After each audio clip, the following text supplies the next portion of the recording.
In the beginning, God created the heavens and the earth. Now the earth was formless and void, and darkness was over the surface of the deep.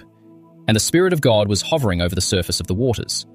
And God said, "Let there be light." And there was light. And God saw that the light was good, and he separated the light from the darkness. God called the light day, and the darkness he called night. And there was evening, and there was morning, the first day. And God said, "Let there be an expanse between the waters, to separate the waters from the waters." So God made the expanse and separated the waters beneath it from the waters above, and it was so. God called the expanse sky, and there was evening, and there was morning, the second day. And God said, "Let the waters under the sky be gathered into one place, so that the dry land may appear." And it was so. God called the dry land earth, and the gathering of waters he called seas. And God saw that it was good. Then God said, "Let the earth bring forth vegetation, seed-bearing plants and fruit trees, each bearing fruit with seed according to its kind." And it was so. The earth produced vegetation, seed-bearing plants according to their kinds, and trees bearing fruit with seed according to their kinds. And God saw that it was good. And there was evening, and there was morning, the third day. And God said, "Let there be lights in the expanse of the sky, to distinguish between the day and the night. And let there be signs to mark the seasons and days and years. And let them serve as lights in the expanse of the sky, to shine upon the earth." And it was so. God made two great lights, the greater light to rule the day, and the lesser light to rule the night. And he made the stars as well. God set these lights in the expanse of the sky to shine upon the earth, to preside over the day and the night, and to separate the light from the darkness. And God saw that it was good. And there was evening, and there was morning, the fourth day. And God said, "Let the waters teem with living creatures, and let birds fly above the earth in the open expanse of the sky." So God created the great sea creatures and every living thing that moves, with which the waters teemed according to their kinds, and every winged bird after its kind. And God saw that it was good. Then God blessed them and said, "Be fruitful and multiply, and fill the waters of the seas, and let birds multiply on the earth." And there was evening, and there was morning, the fifth day. And God said, "Let the earth bring forth living creatures according to their kinds, livestock, land crawlers, and beasts of the earth according to their kinds." And it was so. God made the beasts of the earth according to their kinds, the livestock according to their kinds, and everything that crawls upon the earth according to its kind. And God saw that it was good. Then God said, "Let us make man in our image, after our likeness, to rule over the fish of the sea and the birds of the air, over the livestock, and over all the earth itself, and every creature that crawls upon it." So God created man in his own image. In the image of God, he created him. Male and female, he created them. God blessed them and said to them, "Be fruitful and multiply, and fill the earth and subdue it. Rule over the fish of the sea and the birds of the air, and every creature that crawls upon the earth."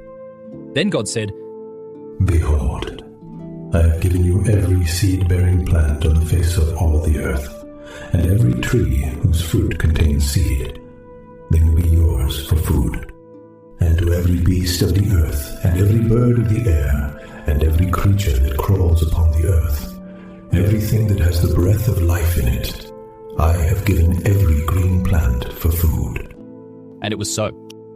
And God looked upon all that he had made, and indeed it was very good. And there was evening, and there was morning, the sixth day. Thus the heavens and the earth were completed in all their vast array. And by the seventh day, God had finished the work he had been doing. So on that day, he rested from all his work. Then God blessed the seventh day and sanctified it, because on that day he rested from all the work of creation that he had accomplished. This is the account of the heavens and the earth when they were created, in the day that the Lord God made them. Now no shrub of the field had yet appeared on the earth, nor had any plant of the field sprouted, for the Lord God had not yet sent rain upon the earth, and there was no man to cultivate the ground. But springs welled up from the earth and watered the whole surface of the ground. Then the Lord God formed man from the dust of the ground and breathed the breath of life into his nostrils, and the man became a living being. And the Lord God planted a garden in Eden, in the east, where he placed the man he had formed. Out of the ground the Lord God gave growth to every tree that is pleasing to the eye and good for food. And in the middle of the garden were the tree of life and the tree of the knowledge of good and evil. Now a river flowed out of Eden to water the garden, and from there it branched into 4 headwaters.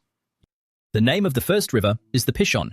It winds through the whole land of Havilah, where there is gold. And the gold of that land is pure, and bdellium and onyx are found there. The name of the second river is the Gihon. It winds through the whole land of Cush. The name of the third river is the Tigris. It runs along the east side of Assyria. And the fourth river is the Euphrates. Then the Lord God took the man and placed him in the Garden of Eden to cultivate and keep it. And the Lord God commanded him, You may eat freely from every tree of the garden, but you must not eat from the tree of the knowledge of good and evil. For in the day that you eat of it, you will surely die. The Lord God also said, It is not good for the man to be alone. I will make for him a suitable helper. And out of the ground the Lord God formed every beast of the field and every bird of the air, and he brought them to the man to see what he would name each one. And whatever the man called each living creature, that was its name. The man gave names to all the livestock, to the birds of the air, and to every beast of the field. But for Adam, no suitable helper was found. So the Lord God caused the man to fall into a deep sleep, and while he slept, he took one of the man's ribs and closed up the area with flesh. And from the rib that the Lord God had taken from the man, he made a woman, and brought her to him. And the man said, This is now bone of my bones, and flesh of my flesh. She shall be called woman, for out of man she was taken. For this reason a man will leave his father and mother, and be united to his wife, and they will become one flesh. And the man and his wife were both naked, and they were not ashamed. Now the serpent was more crafty than any beast of the field that the Lord God had made. And he said to the woman, Did God really say, You must not eat from any tree in the garden? The woman answered the serpent, We may eat the fruit of the trees of the garden, but about the fruit of the tree in the middle of the garden, God has said, You must not eat of it, or touch it, or you will die. You will not surely die, the serpent told the woman. For God knows that in the day you eat of it, your eyes will be opened, and you will be like God, knowing good and evil. When the woman saw that the tree was good for food and pleasing to the eyes, and that it was desirable for obtaining wisdom, she took the fruit and ate it. She also gave some to her husband, who was with her, and he ate it. And the eyes of both of them were opened, and they knew that they were naked. So they sewed together fig leaves and made coverings for themselves. Then the man and his wife heard the voice of the Lord God walking in the garden in the breeze of the day, and they hid themselves from the presence of the Lord God among the trees of the garden. But the Lord God called out to the man, Where are you? I heard your voice in the garden, he replied, and I was afraid because I was naked, so I hid myself. Who told you that you were naked? Asked the Lord God. Have you eaten from the tree of which I commanded you not to eat? And the man answered, The woman whom you gave me, she gave me fruit from the tree, and I ate it. Then the Lord God said to the woman, What is this you have done? The serpent deceived me, she replied, and I ate. So the Lord God said to the serpent, Because you have done this, cursed are you above all livestock and every beast of the field. On your belly will you go, and dust you will eat all the days of your life. And I will put enmity between you and the woman, and between your seed and her seed. He will crush your head, and you will strike his heel. To the woman he said, I will sharply increase your pain in childbirth. In pain you will bring forth children. Your desire will be for your husband, and he will rule over you. And to Adam he said, Because you have listened to the voice of your wife, and have eaten from the tree of which I commanded you not to eat, cursed is the ground because of you.